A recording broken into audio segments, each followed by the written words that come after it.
Kopi sering diasosiasikan sebagai minuman kesehatan. Minuman ini dapat mengurangi risiko kanker prostat, gagal jantung, dan gangguan pendengaran. Kopi dextrose bahkan dapat membantu menurunkan berat badan. Tetapi bagi orang-orang tertentu, kopi sebenarnya memiliki efek samping yang lebih negatif daripada membawa dampak positif.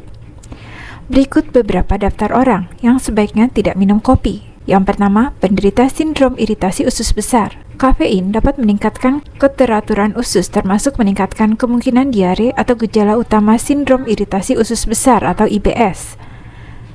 Kata Angel Palanes, ahli gizi yang berbasis di Seattle. Jadi jika Anda mengidap IBS, dianjurkan membatasi atau menghindari minuman berkafein. Yang kedua, orang dengan masalah jantung. Kafein dari kopi dapat menyebabkan peningkatan sementara pada tekanan darah dan detak jantung.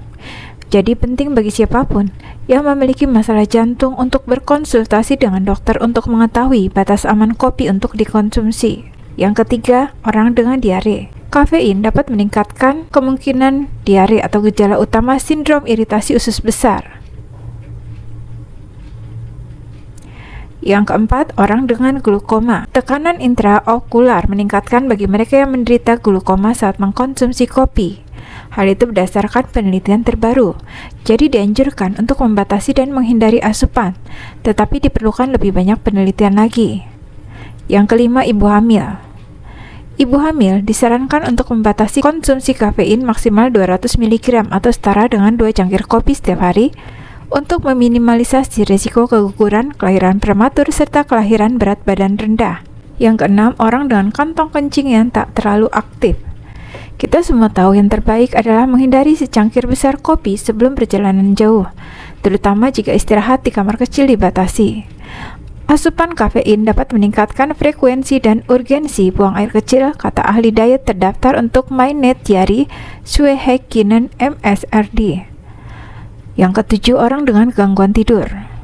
Dapat dimengerti, untuk meminum secangkir kopi setelah tidur malam yang buruk akan dapat melanggengkan siklus tidur yang buruk dan kelelahan. Sleep Foundation merekomendasikan menghindari kafein setidaknya 6 jam sebelum tidur. Yang kedelapan, orang dengan epilepsi. Meski penelitian masih terbatas, temuan terbaru menunjukkan bahwa konsumsi kopi berlebihan dikaitkan dengan peningkatan frekuensi kejang. Tapi menurut Palanes, perlu penelitian lebih lanjut mengenai hal ini. Yang kesembilan, orang dengan reflux gastroesophageal. Orang yang menderita GERD. Heikkinen mengatakan kafein akan mengendurkan stinger esofagus bagian bawah, yaitu katup antara kerongkongan dan lambung. Hal ini menyebabkan isi lambung yang asam masuk ke kerongkongan, sehingga menimbulkan gejala GERD yang tidak nyaman. Yang ke-10, orang dengan tingkat kecemasan tinggi. Kafein adalah stimulan yang dapat memperburuk kecemasan pada beberapa individu. Jika Anda secara teratur mengalami kecemasan atau serangan panik, Anda perlu mempertimbangkan menghindari atau mengkonsumsi asupan kopi berkafein. Yang ke-11, ibu yang sedang menyusui. Kafein adalah stimulan dan diuretik. Kekhawatirannya bahwa ibu menyusui mungkin berisiko mengalami dehidrasi. The American Pregnancy Association menyarankan menghindari kafein sebanyak mungkin selama kehamilan dan menyusui. Yang ke-12, anak-anak di bawah 12 tahun. Kafein bisa memiliki efek samping yang lebih nyata bahkan serius pada dosis yang lebih kecil pada anak-anak.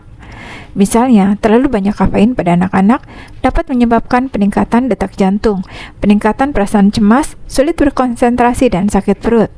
Aspek lain yang perlu dipertimbangkan terutama pada balita, bahwa kopi dapat menutupi isyarat lapar sehingga balita mungkin tak mendapatkan nutrisi yang mereka butuhkan untuk pertumbuhan dan perkembangan. Dan terakhir, perlu diingat, kopi sendiri cukup asam dan akibatnya dapat merusak email gigi dan meningkatkan risiko gigi berlubang.